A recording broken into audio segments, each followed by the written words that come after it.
കഴിഞ്ഞ വീഡിയോയിൽ നമ്മൾ ഡിസ്കസ് ചെയ്തത് സെൽ റെഫറൻസിങ് എന്നുള്ള ടോപ്പിക്കായിരുന്നു. എക്സൽ ഒരുപാട് നാളായിട്ട് യൂസ് ചെയ്യുന്നവർക്കൊക്കെ ഓൾറെഡി അറിയാവുന്ന ടോപ്പിക് തന്നെ ആയിരിക്കും അത്. എന്നാൽ എക്സലിലോട്ട് പുതുതായിട്ട് വരുന്ന അല്ലെങ്കിൽ എക്സൽ ആദ്യമായിട്ട് യൂസ് ചെയ്യുന്നവർക്ക് തീർച്ചയായും അറിഞ്ഞിരിക്കേണ്ട ഇമ്പോർട്ടൻ്റ് ആയിട്ടുള്ള ഒരു ഫൗണ്ടേഷണൽ ബിൽഡിംഗ് ബ്ലോക്കാണ് സെൽ റെഫറൻസിങ് എന്ന് പറയുന്നത്. സെൽ റെഫറൻസിങ് റിലേറ്റഡ് ആയിട്ട് ഇനിയും എന്തെങ്കിലും സംശയങ്ങളുണ്ടെങ്കിൽ അത് കമൻറ്റ് ബോക്സിൽ ചോദിക്കാൻ മറക്കരുത്. അപ്പോൾ സെൽ റെഫറൻസസ് ഒക്കെ പഠിച്ച സ്ഥിതിക്ക് ഇനി നമുക്ക് ബേസിക് ആയിട്ടുള്ള കുറച്ച് കാൽക്കുലേഷൻസ് എങ്ങനെ എക്സലിൽ ചെയ്യാമെന്ന് നോക്കാം.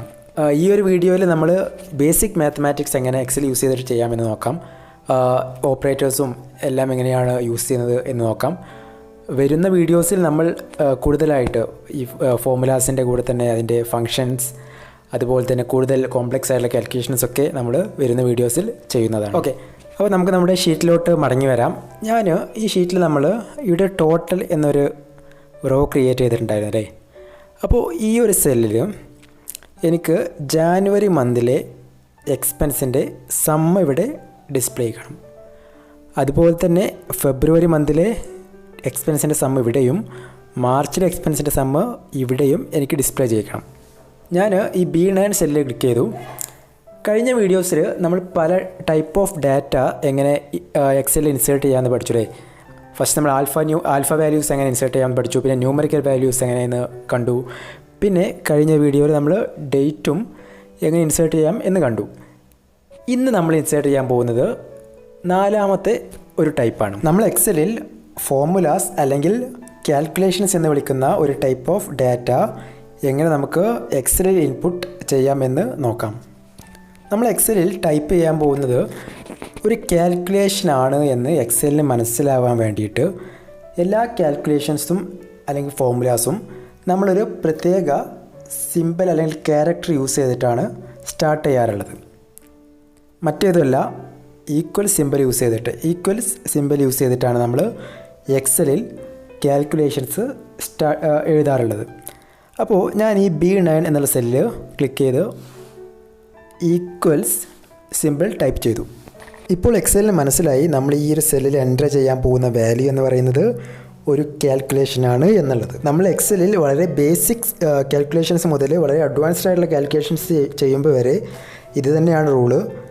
എപ്പോഴും നമ്മളൊരു ഈക്വൽ സൈന് വെച്ചിട്ടായിരിക്കണം ഒരു എക്സൽ ഫോർമുല അല്ലെങ്കിൽ കാൽക്കുലേഷൻ സ്റ്റാർട്ട് ചെയ്യേണ്ടത്. എനിക്കിപ്പോൾ ചെയ്യേണ്ടത് ഈ ജാനുവരിയിലെ എക്സ്പെൻസിൻ്റെ സമ്മാണ് ഇവിടെ ഡിസ്പ്ലേ ചെയ്യേണ്ടത്. അപ്പോൾ ഞാൻ എങ്ങനെ ചെയ്യിക്കും, ഈ 2000 ഫസ്റ്റ് വാല്യൂ 2000. അപ്പോൾ ഞാനിവിടെ ഈക്വൽ സൈന് ശേഷം 2000 എന്ന് എൻ്റർ ചെയ്തു. ഇനി ഞാനിവിടെ ഒരു മാത്താണല്ലോ ചെയ്യുന്നത്. അപ്പോൾ മാത്സ് ചെയ്യുമ്പോൾ അടുത്തൊരു ഓപ്പറേറ്റർ എന്തായിരിക്കും, എനിക്ക് ആഡ് ചെയ്യാൻ പ്ലസ് സിമ്പിൾ അല്ലേ. ഞാൻ ഒരു പ്ലസ് സിമ്പിൾ ടൈപ്പ് ചെയ്തു. അതിൻ്റെ കൂടെ അടുത്ത വാല്യൂ ആയ 300 എന്ന് ടൈപ്പ് ചെയ്തു. വീണ്ടും പ്ലസ് അടുത്ത വാല്യൂ ആയ 150 എന്ന് ടൈപ്പ് ചെയ്തു. വീണ്ടും പ്ലസ് അടുത്ത വാല്യൂ 500 പ്ലസ് 900. ഓക്കെ, അപ്പോൾ നമ്മളിപ്പോൾ ഈക്വൽസ് സൈനിന് ശേഷം നമുക്ക് വേണ്ട ഒരു കാൽക്കുലേഷൻ നമ്മൾ എൻ്റർ ചെയ്തിട്ടുണ്ട് അല്ലേ. ഇനി ഞാൻ എൻ്റർ കീ പ്രസ് ചെയ്തു. ഓക്കെ, 3850 ആണ് നമുക്ക് ജനുവരിയിലെ എക്സ്പെൻസ് എന്നുള്ളത് ഇവിടെ ഡിസ്പ്ലേ ആയിട്ടുണ്ട്. നിങ്ങൾക്ക് ഇപ്പോൾ എന്താ തോന്നുന്നത്, ദിസ് പ്ലസ് ദാറ്റ് പ്ലസ് നമ്മൾ ഒരുപാട് ടൈപ്പ് ചെയ്തു അല്ലേ. ഇതിപ്പോൾ കുറേ എക്സ്പെൻസ് ഉണ്ടായിരുന്നെങ്കിൽ നമുക്ക് ഇനിയും ടൈപ്പ് ചെയ്യേണ്ടി വരുമായിരുന്നു. ഞാനിപ്പോൾ ഈ B9 സെല്ലിൽ ക്ലിക്ക് ചെയ്തു. അപ്പോൾ നമ്മൾ ടൈപ്പ് ചെയ്ത ഫോർമുല നമുക്കവിടെ കാണാൻ കഴിയും. ഇനി അവിടെ ക്ലിക്ക് ചെയ്താൽ നമുക്ക് ഫോർമുല ബാറിലും കാണാൻ കഴിയും. ഞാൻ ഈ 2000 പകരമായിട്ട് ഞാൻ മാറിയിട്ട് ഒരു 0 കൂടെ ആഡ് ചെയ്തു. എന്താ പറ്റിയേ, 21,850 ആയി. നമ്മുടെ കാൽക്കുലേഷനെ തെറ്റിപ്പോയി. അല്ലെങ്കിൽ നമുക്ക് മറ്റൊരു സിനാരിയോ കൺസിഡർ ചെയ്യാം. ഞാൻ ഓർക്കാണ് പിന്നീട്, ഞാൻ ജാനുവരിയിൽ മെഡിക്കൽ എക്സ്പെൻസിന് 500 അല്ലായിരുന്നു 650 സ്പെൻഡ് ചെയ്തിട്ടുണ്ടായിരുന്നു. അപ്പോൾ ഞാനിവിടെ വന്നിട്ട് ജാനുവരിയിലെ മെഡിക്കൽ എക്സ്പെൻസിൻ്റെ നേരെ B7 സെല്ലിൽ 650 എന്ന് ടൈപ്പ് ചെയ്തു, എൻ്റർ അടിച്ചു. പക്ഷെ നമ്മുടെ ടോട്ടൽ അവിടെ അപ്ഡേറ്റ് ആയില്ല. അപ്പോൾ നമ്മുടെ ടോട്ടൽ ഇപ്പോൾ റോങ് ആണ്. നമ്മൾ എക്സ്പെൻസ് അപ്ഡേറ്റ് ചെയ്തപ്പോൾ ഓട്ടോമാറ്റിക് നമ്മുടെ ടോട്ടൽ അപ്ഡേറ്റ് ആയില്ല. ടോട്ടൽ അപ്പോൾ റോങ് ആയിട്ടാണുള്ളത്.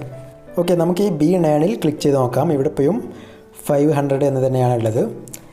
അപ്പോൾ ഞാനിവിടെയും ചേഞ്ച് ചെയ്തു, 650 എന്ന് ചേഞ്ച് ചെയ്തു, എൻ്റർ അടിച്ചു. ഇപ്പോൾ വാല്യൂ കറക്റ്റായിട്ട് ടോട്ടൽ കറക്റ്റായിട്ട് അപ്ഡേറ്റ് ആയി. ഓക്കെ, ഇവിടെയാണ് നമ്മൾ കഴിഞ്ഞ വീഡിയോയിൽ പഠിച്ച സെൽ റെഫറൻസിങ് ഹെൽപ്ഫുള്ളായിട്ട് വരിക. ഞാൻ ഈ B9 ഫോർമുല ഡിലീറ്റ് ചെയ്തു, നമുക്കത് ആവശ്യമില്ല. ഞാൻ പുതിയൊരു ഫോർമുല ടൈപ്പ് ചെയ്യാൻ പോവുകയാണ്. അപ്പോൾ പുതിയൊരു ഫോർമുല ടൈപ്പ് ചെയ്യാൻ വേണ്ടി ഞാൻ എങ്ങനെയാണ് തുടങ്ങേണ്ടത്? കറക്റ്റ്, നമ്മൾ ഈക്വൽ സൈൻ ടൈപ്പ് ചെയ്തു.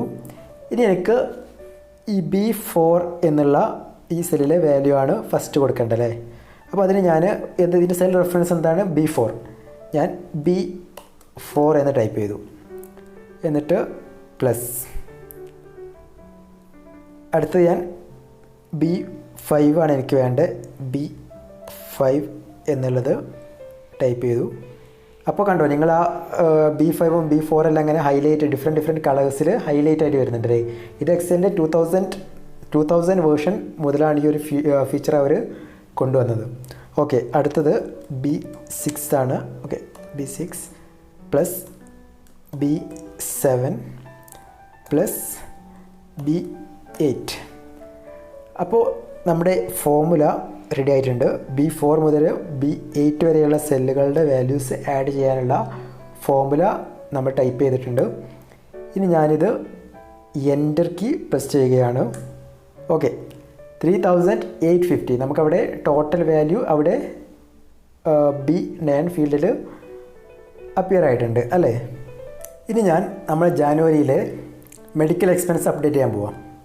ഞാനിവിടെ 500 പകരം 650 എന്ന് കൊടുത്തു. നിങ്ങൾ ഈ B9 എന്നുള്ള സെല്ലിലോട്ട് നോക്കുക. ഞാൻ എൻ്റർ കീ പ്രസ് ചെയ്യാൻ പോവുകയാണ്. B9 എന്നുള്ള സെല്ല് ഓട്ടോമാറ്റിക് അപ്ഡേറ്റ് ആയി. എന്തുകൊണ്ടാണ്? ഇതെല്ലാം സെൽ റെഫറൻസ് നമ്മൾ കൊടുത്തത് കൊണ്ടാണ്. ഞാനിപ്പോൾ ഈ സെല്ല് ക്ലിക്ക് ചെയ്യുകയാണെങ്കിൽ കണ്ടോ, ഇവിടെ B7 എന്നുള്ള സെല്ലിനെയാണ് റെഫർ ചെയ്യുന്നത്. എന്ത് വാല്യൂ ആണോ അവിടെ അപ്ഡേറ്റ് ആവുന്നത് ആ വാല്യൂ ഓട്ടോമാറ്റിക് എടുത്തിട്ട് ഇവിടെ അപ്ഡേറ്റ് ആവുന്നതാണ്. അപ്പോൾ നമുക്ക് വേറെ ഒരു ആക്ഷൻ്റെ ആവശ്യമില്ല. നമ്മളിവിടെ അപ്ഡേറ്റ് ചെയ്താൽ ഓട്ടോമാറ്റിക് എവിടെയെല്ലാമാണോ ഈ ഒരു സെല്ലിനെ റെഫർ ചെയ്തിട്ടുള്ളത് അവിടെയെല്ലാം ഓട്ടോമാറ്റിക് ഇത് റിഫ്ലക്റ്റ് ആവുന്നതാണ്. ഓക്കെ, ഇനി നിങ്ങൾ ചെയ്യേണ്ടത് നമ്മളിപ്പോൾ ഈ B കോളം ചെയ്ത പോലെ ഈ C കോളം അതുപോലെ തന്നെ ഈ D കോളവും നിങ്ങൾ ഈ ടോട്ടൽ കാൽക്കുലേറ്റ് ചെയ്ത് നമ്മളിപ്പോൾ ചെയ്ത മെത്തേഡ് യൂസ് ചെയ്ത് അത് കാൽക്കുലേറ്റ് ചെയ്യുക. ഇനി ഞാനിവിടെ ഈ 4th റോയിൽ വന്നാൽ നമുക്കിവിടെ ഒരു ടോട്ടൽ ഉണ്ടല്ലേ? ഓക്കെ, ഞാൻ ഈ 4ലെ ടോട്ടൽ ഒന്ന് കാൽക്കുലേറ്റ് ചെയ്യുക. അപ്പോൾ എങ്ങനെയാണ്? Equals B4 plus C4 plus D4 enter. Okay, അപ്പോൾ നമുക്കിവിടെ റെൻറ്റിൻ്റെ 3 മാസത്തെ ടോട്ടൽ കിട്ടി 6400. അപ്പോൾ അതുപോലെ നിങ്ങൾക്ക് ഇലക്ട്രിസിറ്റിൻ്റെ, ടെലിഫോണിൻ്റെ, മെഡിക്കൽ എക്സ്പെൻസ് എല്ലാത്തിൻ്റെയും ടോട്ടൽ ഇതേപോലെ നിങ്ങൾ സ്വന്തമായിട്ട് ഒന്ന് കാൽക്കുലേറ്റ് ചെയ്ത് പ്രാക്ടീസ് ചെയ്യാം. ഓക്കെ, ഇവിടെ ഇപ്പോൾ നമ്മൾ 5 എക്സ്പെൻസ് ഇവിടെ നമുക്കുള്ളൂ, 3 മന്തേ ഉള്ളൂ. ചെറിയ സെറ്റ് ഓഫ് ഡാറ്റയാണ്. നിങ്ങളുടെ ഓഫീസൊക്കെ എടുക്കുകയാണെങ്കിൽ അവിടെ ചിലപ്പോൾ ഹൺഡ്രഡ്സ് ഓഫ് 500 ഒക്കെ എക്സ്പെൻസ് ഉണ്ടാവും. അതുപോലെ തന്നെ ഒരുപാട് മന്തിലെ ഡാറ്റ നമുക്ക് കാൽക്കുലേറ്റ് ചെയ്യേണ്ടി വരും. അങ്ങനെയൊക്കെ വരുമ്പോൾ നമ്മളിത് ഓരോ സെല്ലും ഇങ്ങനെ മാനുവലായി ടൈപ്പ് ചെയ്ത് റെഫർ ചെയ്യുക എന്ന് പറയുന്നത് പോസിബിൾ അല്ലല്ലേ? ഇത് ഒരുപാട് ടൈം എടുക്കും. അപ്പോൾ അതിനും നമുക്ക് എക്സലിൽ ഒരു മെത്തേഡ് ഉണ്ട്. അപ്പോൾ നമ്മളിപ്പോൾ ഈ ഒരു വീഡിയോയിൽ നമ്മൾ ജസ്റ്റ് ഫോർമുലാസിൻ്റെ കാൽക്കുലേഷൻ്റെ ബേസിക്കാണ് പറഞ്ഞത്. ബാക്കി വരുന്ന വീഡിയോസ് നമ്മളതെല്ലാം ഡിസ്കസ് ചെയ്യുന്നതാണ്. അപ്പോൾ ഇത്രയേ ഉള്ളൂ ഈ വീഡിയോയിൽ. എക്സൽ വില്ലേജിൻ്റെ യൂട്യൂബ് ചാനൽ ഇതുവരെ സബ്സ്ക്രൈബ് ചെയ്യാത്തവരുണ്ടെങ്കിൽ ദയവായി സബ്സ്ക്രൈബ് ചെയ്യുക. അതുപോലെ തന്നെ നിങ്ങളുടെ വിലപ്പെട്ട നിർദ്ദേശങ്ങളും നിങ്ങളുടെ സംശയങ്ങളും എല്ലാം കമൻറ്റ് ബോക്സിൽ കമൻ്റായിട്ട് രേഖപ്പെടുത്തുക.